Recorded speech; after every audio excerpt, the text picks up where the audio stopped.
شروع اللہ کا نام لے کر جو بڑا مہربان نہایت رحم والا ہے۔ مومنوں، اگر تم میری راہ میں لڑنے اور میری خوشنودی طلب کرنے کے لیے مکے سے نکلے ہو تو میرے اور اپنے دشمنوں کو دوست نہ بناؤ۔ تم تو ان کو دوستی کے پیغام بھیجتے ہو اور وہ دین حق سے جو تمہارے پاس آیا ہے منکر ہیں، اور اس وجہ سے کہ تم اپنے پروردگار یعنی اللہ تعالیٰ پر ایمان لائے ہو، پیغمبر صلی اللہ علیہ وآلہ وسلم کو اور تم کو جلا وطن کرتے ہیں۔ تم ان کی طرف پوشیدہ پوشیدہ دوستی کے پیغام بھیجتے ہو،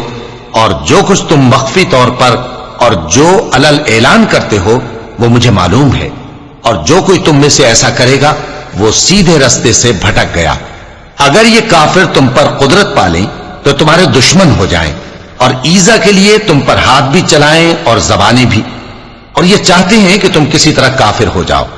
قیامت کے دن نہ تمہارے رشتے ناتے کام آئیں گے اور نہ اولاد۔ اس روز وہی تم میں فیصلہ کرے گا، اور جو کچھ تم کرتے ہو اللہ اس کو دیکھتا ہے۔ مسلمانوں، تمہیں ابراہیم اور ان کے رفقا کی نیک سیرت کو اپنانا ضروری ہے۔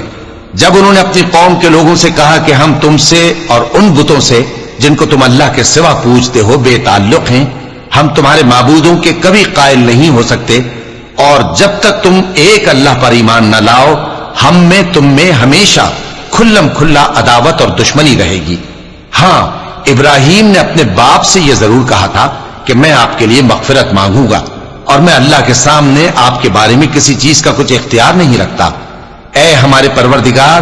تجھی پر ہمارا بھروسہ ہے، اور تیری ہی طرف ہم رجوع کرتے ہیں، اور تیرے ہی حضور میں ہمیں لوٹ کر آنا ہے۔ اے ہمارے پروردگار، ہم کو کافروں کے ذریعے فتنے میں نہ ڈالنا، اور اے ہمارے پروردگار ہمیں معاف فرما، بے شک تو غالب ہے، حکمت والا ہے۔ تم مسلمانوں کو یعنی جو کوئی اللہ کے سامنے جانے اور روز آخرت کے آنے کی امید رکھتا ہو اسے ان لوگوں کی نیک سیرت اپنانی چاہیے، اور جو روگردانی کرے تو اللہ بھی بے نیاز ہے، لائق حمد و ثنا ہے۔ عجب نہیں کہ اللہ تم میں اور ان لوگوں میں جن سے تم دشمنی رکھتے ہو دوستی پیدا کر دے، اور اللہ قادر ہے اور اللہ بخشنے والا ہے، مہربان ہے۔ جن لوگوں نے تم سے دین کے بارے میں جنگ نہیں کی اور نہ تم کو تمہارے گھروں سے نکالا، ان کے ساتھ بھلائی اور انصاف کا سلوک کرنے سے اللہ تم کو منع نہیں کرتا۔ اللہ تو انصاف کرنے والوں کو دوست رکھتا ہے۔ اللہ انہی لوگوں کے ساتھ تم کو دوستی کرنے سے منع کرتا ہے جنہوں نے تم سے دین کے بارے میں لڑائی کی اور تم کو تمہارے گھروں سے نکالا اور تمہارے نکالنے میں اوروں کی مدد کی۔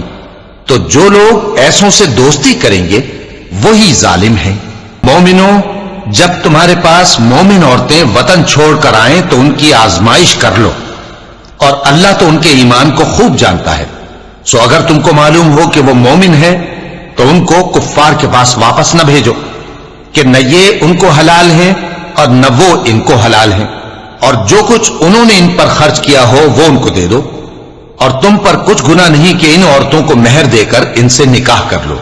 اور کافر عورتوں کے ساتھ تعلقات نکاح باقی نہ رکھو،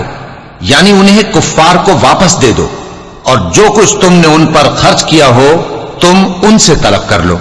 اور جو کچھ انہوں نے اپنی عورتوں پر خرچ کیا ہو وہ تم سے طلب کر لیں۔ یہ اللہ کا حکم ہے